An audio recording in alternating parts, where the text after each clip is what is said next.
Members, now we're moving on to file item 202. Senator Jackson is prepared. Mr. Secretary, you may read. Assembly Bill 729 by Assembly Member Chu, an act relating to recycling. Senator Jackson. Thank you, Mr. President, colleagues. Recycling, something that is a critically important element for the future of this planet, but one that has had a challenging go at making things actually happen as intended. This is a bill that's going to provide the state with tools to address the deficiencies that exist in the carpet stewardship program and to improve incentives for consumers to buy easier to recycle carpet or carpet with recycled material content. Specifically, this bill allows for a bridge plan in the case a stewardship organization ceases operation or a plan is disapproved. To protect consumer fees and continue recycling, the bill requires the transfer of the unexpended consumer fees to be deposited into a trust or escrow account in order to continue the program. Now, due to a history of non-compliance with statutory requirements, the Department of Resources, Recycling, and Recovery, otherwise known as Cal Recycle, needs legislative authority to provide appropriate oversight to meet our state's recycling goals. To do this, this bill increases the amount an administrative law judge can assess for a civil penalty in order to try to gain greater compliance. In addition, the bill removes an administrative cost cap and allows Cal Recycle to fully recover its administrative and enforcement costs for this program, which is what we do for other producer responsibility programs. And finally, the bill directs the stewardship organization to implement a differential assessment that will incentivize consumers to buy greener carpets. The goals of the bill are simply to give or to make recycling of carpets and this material more attractive and available to customers. And this bill will give Cal Recycle the tools to oversee the program to meet our state's recycling goals. And with that, I would respectfully ask for an aye vote. Any additional discussion or debate? Senator Grove. Mr. President, I rise respectfully in opposition of this. I'm just trying to get you guys to think about the whole picture on things. I recently got called to go to a trailer park. HCD needed some help with some stuff going on. And when we got there, there were mattresses and carpet and bugs, and it was nasty. Like, no one should live like that. And so we walked through. We got a city serve to come in and do a complete cleanup. Got trash companies to donate their dumpsters to do a cleanup, and the residents really took part in it. But I mean, you guys know me, right? I get out there with all those residents, and I'm like, how do you live like this? Like, what is the deal? How do you live like this? This makes no sense that you would live in this garbage. And one of the residents spoke up, and he goes, well, it doesn't fit in the blue can. It doesn't fit in the brown can. It doesn't fit in the green can. I don't have a truck to haul it to the landfill, and I don't have the money to pay the fee. So it ends up right there. And I just thought, wow, what a reality check. And I had no idea that that was one of the issues. And when I talked to my county CAO, and I challenge all of you guys to talk to your county CAOs, he says that's the big issue on illegal dumping, because people aren't willing to pay the fees associated with taking these things to the landfills. And so it's either people that can afford to do it that won't do it, that do illegal dumping, or it's the poor that we serve that, like that resident said, doesn't fit in the blue can, doesn't fit in the green can, doesn't fit in the brown can, and I don't have the money or the vehicle to transport this to a landfill. So I would ask you to think on a broader scale.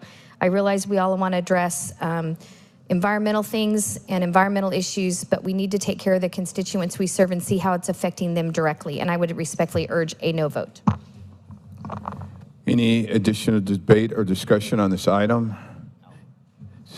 Senator Allen. Just to address the comments made by my friend, I had an opportunity to go to a carpet recycling facility. I hear the concerns that were raised. I share some of them, but in the end of the day, this is about making sure that the folks who we've entrusted in ensuring that there is a good program in place have the power to ensure that it's going to be a good program. And if you talk to folks in the administration, they will give you a series of very kind of detailed concerns about the way that this program has been implemented. So I'm comfortable with voting for the bill today. I think we all need to stay on the agency and continue to work with the folks in the industry to ensure that we come up with some good outcomes here. But in the end of the day, this is about really making sure that this program reaches the goals that it was supposed to reach. And it's going to involve a collaborative process. But I guess I invite my colleagues to really engage to ensure that we reach our goals here. And that's why I'm comfortable voting with the bill today. Thank you, Senator Allen. Members, do we have any additional discussion or debate on the floor? Any additional discussion or debate on the floor? Hearing and seeing none, Senator Jackson, would you like to close, please? Thank you, Mr. President. Colleagues, you see, part of what this is trying to do is to find a way that these products will not just be dumped out on the street. That is the goal. So the program is designed or is intended to, and thus the work that's being done is going to try to achieve the goal of having carpet installers take back the carpet when they put in new carpet. And that when a professional comes to install a floor, they will remove the carpet. That is what we are attempting to achieve with this bill, which is, I think, a very laudatory goal and one which I think we should certainly all support. There is a process now that's being evaluated. We've seen areas where we've not been able to get people and companies to comply because the penalties aren't very high. There's been no incentive.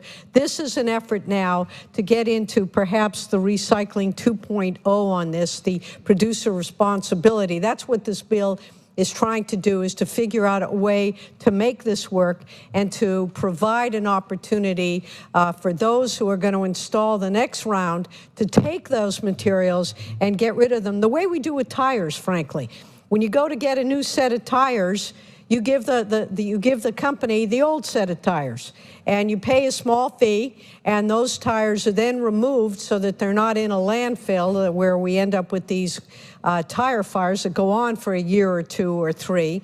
And that's what this is. This is going to be a return program, a producer responsibility program. That's what this bill is designed to work on and to improve upon, and that's the reason we're here, and that's why I would respectfully ask for your aye vote. Mr. Secretary, can you please call the roll? Allen. Aye. Archuleta. Atkins. Aye. Bates. No. Bell. Aye. Borges. No. Bradford. Caballero. Aye. Chang. No. Daly. Aye. Dodd. Aye. Durazo. Aye. Galgioni. Aye. Glazer. Gonzalez. Aye. Grove. No. Hertzberg. Aye. Hill. Aye. Wesso. Hurtado.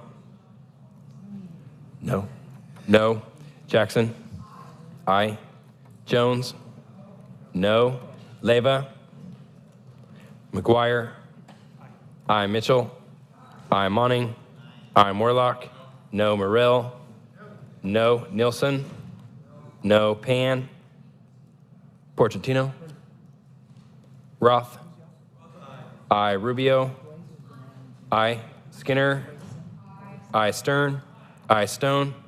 No. Umberg. Wachowski. Aye. Wiener.